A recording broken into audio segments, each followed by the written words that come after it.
चांगल्या मेंटरचे लक्षणं काय आहेत? चांगला मेंटर सगळ्यांसाठी आवश्यक असतो. तो आपलं आयुष्य बदलवू शकतो.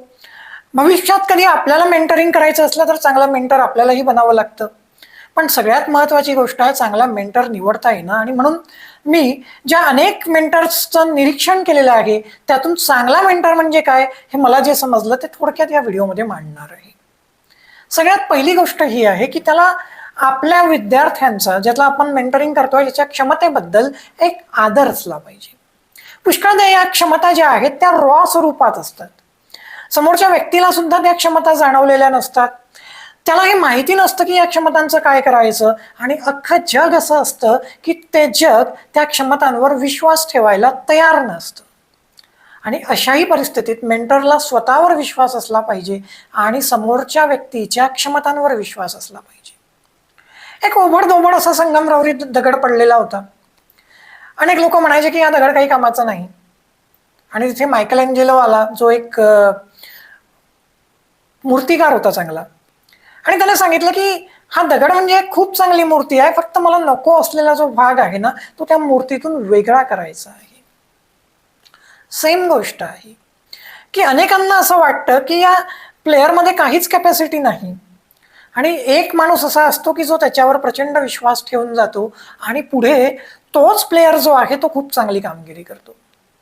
आज ज्याला सगळं जग थरथर कापते असा जो भारताचा बॉलर आहे जसप्रीत बुमराह, हा कधी टेस्ट क्रिकेट खेळू शकेल असं कोणाला वाटायचं नाही.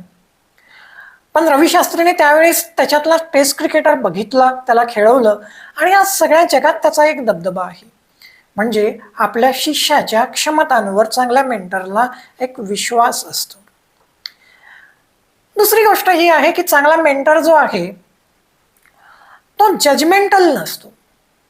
एखाद्याची सामाजिक पार्श्वभूमी असेल, एखाद्याचं पास्ट असेल, या सगळ्यांवरून एक चांगला मेंटर जो आहे तो त्याच्याबद्दल पूर्वग्रह डोक्यामध्ये ठेवत नाही.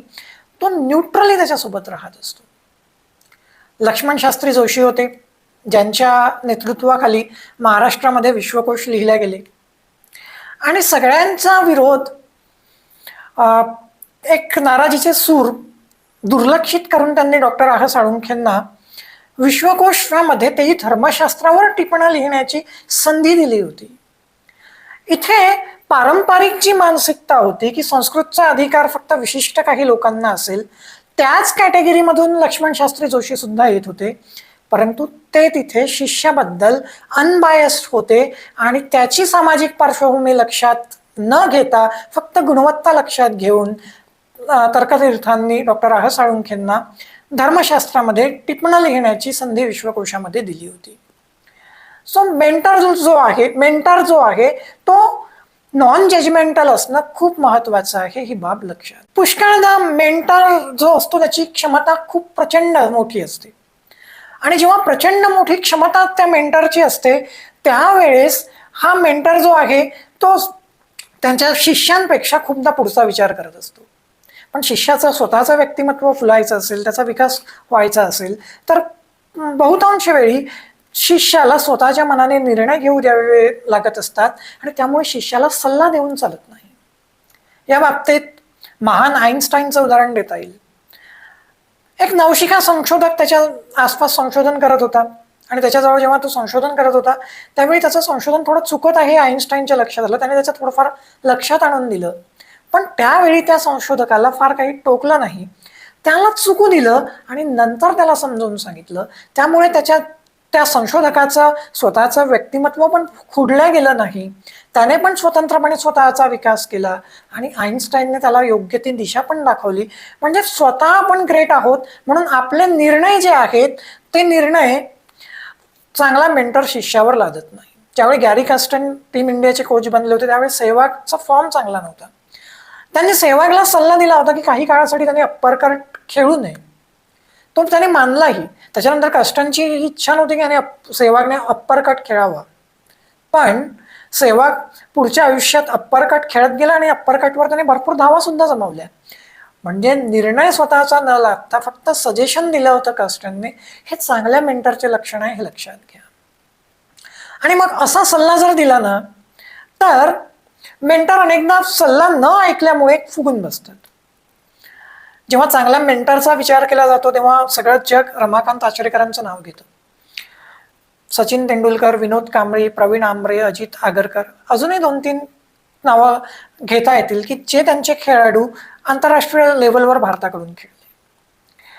आणि अगदी लहान असलेल्या अगदी 9-10 वर्षाच्या सचिन सोबत त्यांचं एकदा थोडंसं डिस्कशन झालं होतं. सचिन सुरुवातीपासून खूप हेवी, जास्त वजनाची बॅट वापरायचा आणि आचरेकरांना काहीसं ते मान्य नव्हतं.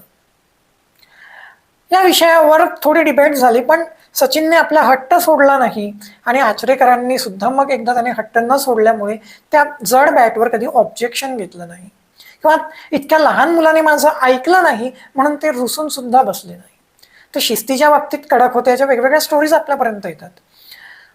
तर चांगला मेंटर जो आहे तो अशा पद्धतीने फुगून बसत नाही, तर शिष्यांच्या निर्णयाचा सुद्धा तो एक आदर करत असतो आणि इतक्या मोठ्या माणसाने त्या फेजमध्ये इतक्या लहान मुलाचा निर्णय जो आहे तो एक प्रकारे स्वीकारला होता. चांगल्या मेंटर्सला पुष्कळदा शिष्याच्या सगळ्या कमजोरी माहिती असतात आणि त्याचं हे काम असतं की शिष्याच्या कमजोरी उघड न करणं. ग्रेग चॅपल जेव्हा कोच होता त्यावेळी तो पब्लिकमध्ये येऊन सगळ्यांसमोर प्लेयर्सचे उणे काढायचा, त्यांचे दोष काढायचा आणि या त्याच्या कृत्यामुळे अख्खी टीम जी आहे ती दुभंगल्या गेली. टीमचा कॉन्फिडन्स कमी झाला आणि अगदी भारत 2007च्या वर्ल्ड कपमध्ये अंडर ग्रेग चॅपल बांगलादेशकडून सुद्धा हरला होता. म्हणजे चांगला मेंटर ज्याला आपल्या शिष्यांकडून, आपल्या विद्यार्थ्यांकडून चांगला परफॉर्मन्स काढून घ्यायचा आहे, तो त्यांचे उणे जगासमोर मांडत बसत नाही. वैयक्तिकरित्या भले तो त्यांना दटावेल, रागवेल, चिडेल, बोलेल, पण सगळ्या जगासमोर आपल्या शिष्याला चांगला मेंटर कधीही उघडं पाडत नाही. म्हणून चांगल्या मेंटरची जर तुम्हाला निवड करायची असेल किंवा स्वतः चांगला मेंटर बनायचं असेल तर या गुणांचा तुम्ही विचार कराल. सध्या मी इथेच थांबतो.